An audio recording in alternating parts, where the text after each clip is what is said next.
নমস্কার। আরো একটি পর্বে আপনাদের সঙ্গে রয়েছি আমরা। আর আমার সঙ্গে রয়েছেন ব্রহ্মাকুমারী সংহিতা দিদি। সংহিতা দিদি, আমাদের আগের যে পরামর্শগুলো আপনি দিয়েছেন এপিসোডে, সেখানে প্রচুর মানুষ ভালো রেসপন্স পেয়েছে। আজকের টপিক হচ্ছে কি করে এই নেগেটিভ এনার্জির মধ্যেও নিজেদেরকে পজিটিভ রাখবো, সেই বিষয়ে আপনার সঙ্গে আলোচনা করব।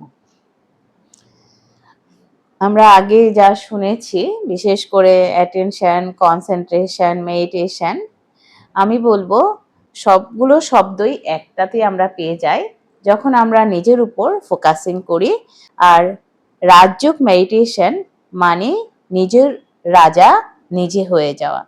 তাই যখন রাজযোগ মেডিটেশন প্র্যাকটিস করব, অটোমেটিক্যালি আমরা আমাদের কনসেন্ট্রেশন পাওয়ার বাড়াতে পারবো এবং যার ফলে আমাদের প্রত্যেকটা কর্ম অ্যাটেন্টিভলি করতে পারবো। একদমই। এবার আসি যে এই নেগেটিভ এনার্জি, অর্থাৎ পরিবেশে অনেক কিছু নেগেটিভ আছে, কিন্তু সেখান থেকে নিজেকে পজিটিভ রাখবো কি করে? সংহিতা দিদি, কি বলবেন এই বিষয়ে? এখন কলিযুগের অন্তিম সময়, this is call the age of panic. এই আতঙ্কের যুগে চারিদিকে তো নেগেটিভ আছে, সেটা একটা ছোট বাচ্চাও জানে, বড়রাও জানে, বৃদ্ধরাও জানে।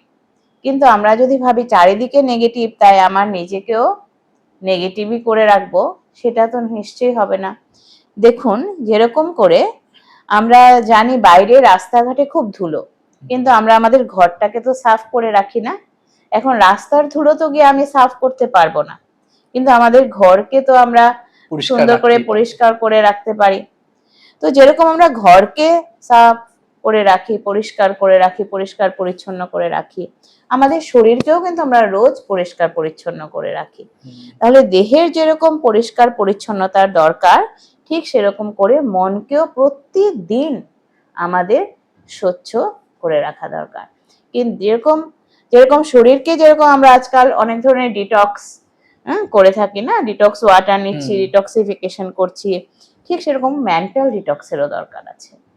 কারণ আমরা যা চোখ দিয়ে দেখছি, কান দিয়ে শুনছি, তাই কিন্তু আমাদের মনের মধ্যে একটা বিভিন্ন ধরনের এনভায়রনমেন্ট ক্রিয়েট করছে, যাকে অন্তর্জগৎ বলছি। তাই সেই অন্তর্জগতের যাত্রা করলেই আমরা অন্তর্জগৎকে স্বচ্ছ করতে পারবো, মনকে সুরক্ষিত রাখতে পারবো। আর মন যখন সুরক্ষিত থাকবে, তখন আমাদের জীবনও সুরক্ষিত হবে। অত্যন্ত গুরুত্বপূর্ণ একটা বিষয়। আচ্ছা দিদি, আপনি যখন বলছেন যে মনকে সুরক্ষিত রাখা বা এই মনকে পরিষ্কার রাখা, কিভাবে আমাদের ব্যবহারিক জীবনে কি করে রাখবো আমরা? মানসিক সুরক্ষা বা মনকে সুরক্ষা করার জন্য, বিশেষ করে যখন আমরা কারো ব্যবহারে আসছি, তখনই আমরা যখন একা থাকছি তখন তো ঠিক আছে যা করছি, কিন্তু যখন আমরা কারোর সঙ্গে সম্বন্ধ সম্পর্কে আসছি, আমরা অনেক সময় অ্যাফেক্টেড হয়ে যাই। দেখা যাচ্ছে যে তার কথা আমার ভালো লাগছে না, বা আমি কাউকে কিছু বললাম, সে এফেক্টেড হয়ে গেল, তার এফেক্টেড হয়ে আমার। তো আমার নিজের ভেতর নিজেকে দেখতে হবে যে লাভ ইয়োর সেলফ ফার্স্ট, নিজেকে ভালোবাসতে হবে। নিজেকে ভালোবাসা ইটস নট দ্যাট আমি নিজেকে খুব সুন্দর করে ফ্যাশনেবল হয়ে থাকলাম, খুব সুন্দর করে সাজিয়ে নিলাম, পার্লারে গেলাম, সেটা তো ঠিক আছে, সেটা একটা হলো বাহ্যিক স্বচ্ছতা বা বাহ্যিকভাবে নিজেকে সাজালাম। কিন্তু আমি আমার দেহের সাজসজ্জার সাথে আমার মনকেও কতটুকু আমি পজিটিভ রাখলাম। কারণ নিজেকে পজিটিভ যে রাখতে পারে, সেই নিজেকে ভালোবাসতে পারে। বাকি অন্যের কথায়, প্রত্যেকটা কথা সে কেউ আমাকে বলছে, তার উপর আমার কিন্তু হাত নেই, কিন্তু আমি তার সেই কথায় এফেক্টেড যদি না হই, তাহলে আমি কি করলাম, নিজেকে আমি সুরক্ষিত রেখে নিলাম, বাঁচিয়ে নিলাম। তার জন্য প্রসেস হলো রোজ সকালবেলা উঠে কিছু ভালো কথা শোনা। আমরা যদি সকালে উঠে অথবা সারাদিনে যখনই আপনি একটু সময় পেয়ে থাকেন, সেই সময় আমরা অনেকেই মোবাইলে অনেক কিছু দেখছি, কিন্তু কিছু ভালো কথা, কিছু মোটিভেশনাল স্পিচ, কিছু যে কথা আপনার জীবনের মধ্যে একটা মানসিক শক্তি বাড়ায়, নিজেকে পজিটিভ দিকে নিয়ে যাওয়ার জন্য একটা প্রেরণা দেয়, সেরকম কিছু আলোচনা যদি আমরা শুনে থাকি, সেই আলোচনাটা আমাদের জীবনকে অনেকটা ভালো রাস্তায় নিয়ে যেতে সহজ করে, যার ফলে আমাদের পরিবারেও তার এফেক্ট আসে, বাচ্চার মাঝেও তার এফেক্ট চলে আসে। একদমই। আচ্ছা, অনেক সময় আমরা দেখেছি যে রাস্তাঘাট কিংবা অফিস, যে যেই কর্মজগতের আছে, সেখানে গিয়ে আকছার কারোর সঙ্গে ঝগড়া হচ্ছে বা পাশের বাড়িতে ঝগড়া হচ্ছে, সেটা একটা বাচ্চা দেখে দেখে অভ্যস্ত হচ্ছে, মানে তার মধ্যেও সেই জিনিসটা সঞ্চারিত হচ্ছে।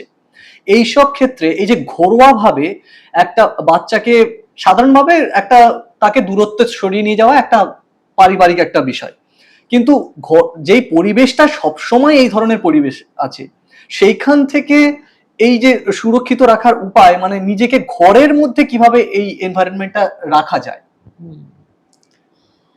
বাচ্চাকে বা পরিবারের সবাইকে সুরক্ষিত থাকতে হলে নিজের ঘরকে সুরক্ষিত করতে হবে। মন্দিরে তো আমরা সবাই যাই, কিন্তু ঘরকে মন্দির বানিয়ে নেওয়া, তাই না? সেই প্রসেসটা কি? তাহলে মন্দিরে গিয়েই প্রথমে আমরা কি করি? যখনই আমরা মন্দিরে যাই, প্রথমে গিয়ে আমরা একটা দীপক জ্বালিয়ে দিই। প্রথমে আমরা সুগন্ধি আগরবাতি জ্বালিয়ে দিই।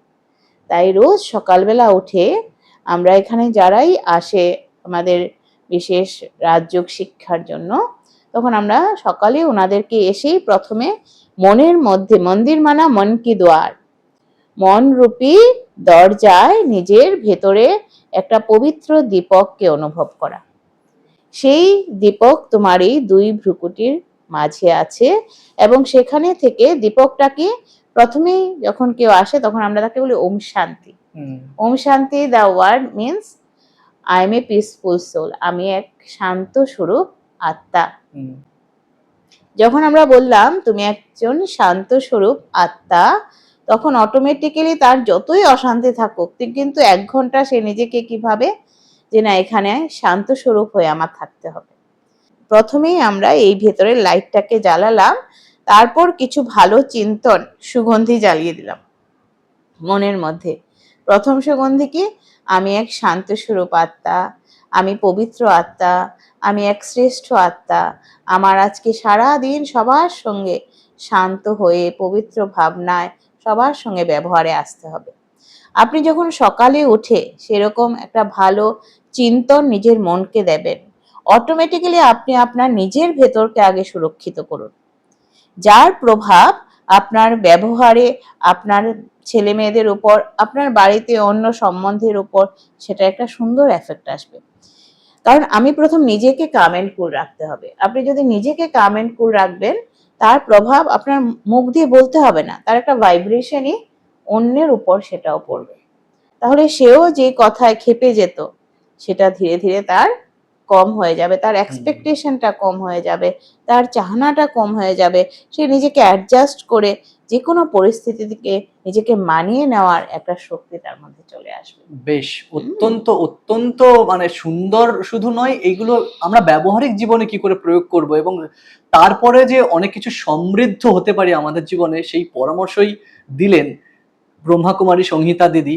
আমরা একের পর এক এপিসোডে তার থেকে বিভিন্ন রকম সুপরামর্শ এবং আপনাদের সামনে সেগুলো তুলে ধরছি, যাতে আমাদের মাধ্যমে বা এই ব্রহ্মাকুমারী যারা কাজ করছেন বহু দিন ধরে, প্রতিনিয়ত প্রচুর মানুষের সঙ্গে তারা দীর্ঘ অভিজ্ঞতা নিয়ে নিজেদের উপলব্ধি তুলে ধরছেন।